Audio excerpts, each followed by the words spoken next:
রাসূলের একটি হাদিস, কিয়ামতের আগে এমন একটা সময় আসবে, আধার ঘরে, অন্ধকার ঘরে, লাইট বন্ধ ঘরে কালো পিঁপড়া ঢুকে গেলে যেমন বোঝা যায় না, প্রত্যেক ঘরে সুদ আসবে, মানুষ বুঝতে পারবে, জোরে বলেন, পারবে না। আজকে সেই সমাজ চলে এসেছে, আজকে এই সমাজ চলে এসেছে। সুদ ভিত্তিক অর্থনৈতিক লেনদেন প্রত্যেকটি ব্যাংকে, প্রত্যেকটি এনজিওতে, প্রত্যেকটি সমিতিতে ঢুকে গিয়েছে, ঠিক কি না? প্রত্যেকটি বাড়িতে বাড়িতে ঢুকেছে। কে ইমাম, কে মুয়াজ্জিন, কে খতিব, কে খাদেম, কে হাজি, কে গাজী, প্রত্যেক বাড়ি সুদ, প্রত্যক্ষ পরোক্ষ, লোনের নামে, কিস্তির নামে চলতেছে, আছে না নাই? আল্লাহ রাব্বুল আলামিন বলেন, পৃথিবীর মানুষেরা শোনো, গত বছর এ বিষয়ে কিছু কথা বলেছিলাম, তার বাকি কথাটি আজকে বলে যাই। আইয়ামে জাহেলিয়াতে যখন বিভিন্ন গোত্র ছিল, এই গোত্রের ভিতরে দুইটি গোত্র ছিল প্রধান গোত্র, একটি সাকিব গোত্র, একটি মাখজুমি গোত্র। বুঝতেছেন আপনারা?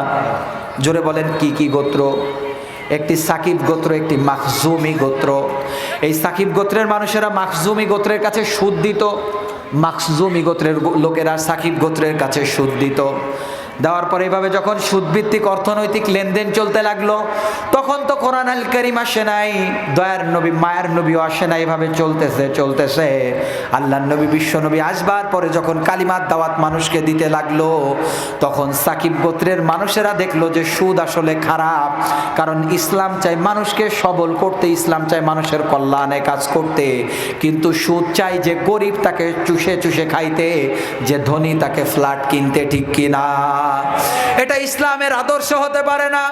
আল্লাহর নবীর কাছে বিচার দিলেন, একটা চিঠির মাধ্যমে জানিয়ে দিলেন, ইয়া নবীজি, ওগো নবীজি, ও রাসূলুল্লাহ, ইয়া হাবিবাল্লাহ, সাকিব গোত্রের মানুষের আমাদের কাছে, বুঝেন কথা, মুসলমান হওয়ার আগে কিছু টাকা ধার নিয়েছিল।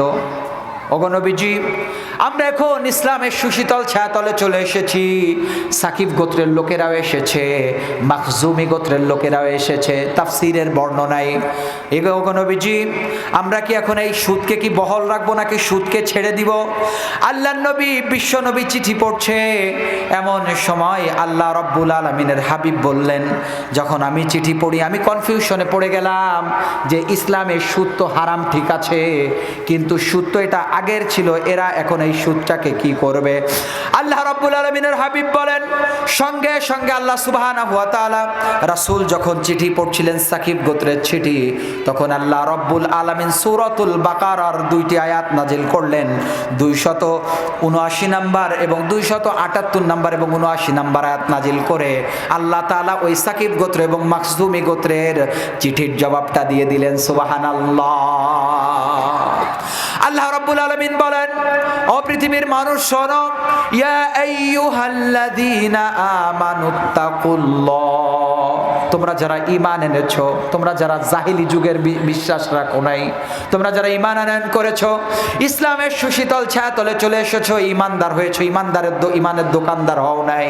কারণ দুনিয়াতে দেখবেন অনেক মানুষ ঈমানের নাম ভাঙ্গাইয়া ব্যবসা বাণিজ্য প্রতিষ্ঠান নির্বাচন করে বেড়ায়, আছে না নাই? মসজিদের পাশে বাড়ি হইলে মুসল্লি হওয়া যায় না, মাদ্রাসার পাশে বাড়ি হইলে হাফেজ হওয়া যায় না। যদি মসজিদের রক্ষণাবেক্ষণ করলে যদি জান্নাত পাওয়া যাইতো, আবু জাহেল, উতবা, সাইবা জান্নাতি হতো, ঠিক কিনা? শুধুমাত্র একটা স্মার্ট মসজিদ করলে জান্নাতি হওয়া যাবে না, আমাদের টার্গেট থাকবে একটা ইসলামিক ইমানদার বানানো, ঠিক কিনা? প্রিয় ভাইরা আমার, শুনে নেন, বুঝে নেন, জেনে নেন, দেখবেন কপাল পোড়া মুসলমান আছে, মসজিদের দোকানে ব্যবসা করে, আজান হলে বাজারে মসজিদের ওয়ালের সাথে হেলান দিয়ে বসে থাকে, কপাল পোড়া, নামাজে যায় না, আছে না নাই? তার মানে বোঝা গেল মসজিদের পাশে বাড়ি হইলে মুসল্লি হওয়া যায় না। আর ইমানদার যদি আব্দুর রহমান নাম হয়, ও আব্দুর রহমান নাম হইলে কেন, ওর নাম যদি একবারে মুসা নবীর নামও হয়, এরপরও ইমানদার হবে না। কারণ ইমানদার যারা, তাদের মুখ এবং অন্তর এক থাকে, কথা বলেন ঠিক কিনা? বাংলাদেশে অনেক আলোচক আছে যাদের মুখ এক অন্তর আর এক, আছে না নাই? অনেক আলেম আছে, আমি নিজেদের কথা বলছি, যাদের মুখ এক অন্তর আর এক, যারা কথা বলে মিষ্টি মিষ্টি কথা, রাসূল কত কষ্ট করেছে, মাসের পর মাস, দিনের পর দিন খাই নাই, অথচ আমরা মুরগির রান চাবাইতে চাবাইতে দাঁত পড়ে যাওয়ার অবস্থা, কথা কয় না? জীবনে দানও করি না, মাহফিল করার আগে কন্ট্যাক্ট করি, কত দিবা কও, স্টেজে উঠার আগে দিতে হবে রকেটে, এরপরে স্টেজে উঠলে দিতে হবে পকেটে, আসে না নাই? এটা হচ্ছে আলেমদের অবস্থা। প্রিয় ভাইয়েরা আমার, এরপরে জেনারেল যারা আছে এদের কথা আমি নাই বললাম। তার মানে বোঝা গেল সাকিব গোত্র এবং মাখজুমি গোত্র যখন দ্বন্দ্বে পড়ে গিয়েছে, আল্লাহ রাব্বুল আলামিন বলে তোমরা যারা ঈমান এনেছো, ঈমানদার হয়েছো, ঈমানের দোকানদার হও নাই, তারা শুনে নাও, আমি আল্লাহ রাব্বুল আলামিন তোমাদেরকে জানিয়ে দিলাম, তোমরা ইয়া আইয়ুহাল্লাযীনা আমানু, ও ঈমানদারেরা, ইত্তাকিল্লাহ, আমি আল্লাহকে ভয় করো, ওয়াযারু মা বাকিয়া মিনার রিবা, কথার দিকে তাকান, আয়াতের দিকে তাকান, ওয়াযারু মা বাকিয়া মিনার রিবা, চিঠির সমাধান আরশে আজিম থেকে দিলেন, তোমাদের যাদের অবশিষ্ট সুদ রয়েছে, ছড়ানো ছিটানো সুদ রয়েছে, এই সুদের আয়াত শুনবার পরে মাহমুদুল হাসানের আলোচনা মুখ থেকে বেরোনোর পরে তুমি ওয়াযারু মা বাকিয়া মিনার রিবা, যত বকেয়া সুদ রয়েছে সব সুদকে ছেড়ে দিতে হবে। কি করতে হবে? ছেড়ে দাও। কালেকশন আর করা যাবে না, দানও করা যাবে না, আসলও নেওয়া যাবে না, যার যে সুদ আছে ছেড়ে দাও। ওয়াযারু মা বাকিয়া মিনার রিবা, ছেড়ে দাও। ইন কুনতুম মুমিনিন, যদি তুমি ঈমানদার দাবি করো নিজেকে, তাইলে সুদ ছেড়ে দাও। কোরআনের এই কথার দ্বারা বোঝা গেল যাদের সাথে সুদের সম্পৃক্ত, যাদের সাথে সুদের ব্যাংকের সম্পৃক্ত, যে মহিলার সাথে এনজিও সম্পর্ক, যে মহিলার সাথে সুদের লেনদেনের সম্পর্ক, এরা ঈমানদার হতে পারে না। ঠিক কিনা?